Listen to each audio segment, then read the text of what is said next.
Namaste everyone. Welcome to dvirus.in. Let's start our video. How to open multiple application with different user ID with the help of batch file. To achieve this, open Notepad and save it as BAT file, that is batch file. Let me show you the command to add in this batch file. You can download this content from my website dvirus.in. So without wasting time, let's test this. So you can see I've added this 5 application which I can open. So if I type see here, there is no notepad open.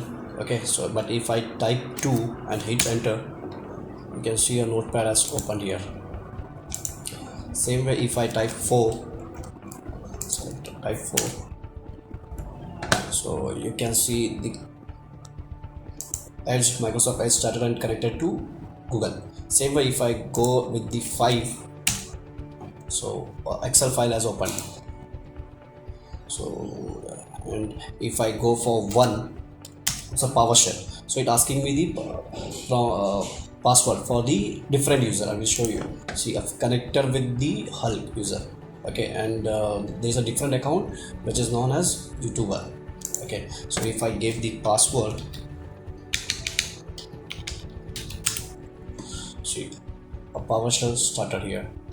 So same way if I go with 3, that is a command prompt. So a command prompt started. Who am I? So here, this is the. So you can download this from my website. Thank you. Thank you for listening, and please visit my website dvirus.in. Thank you.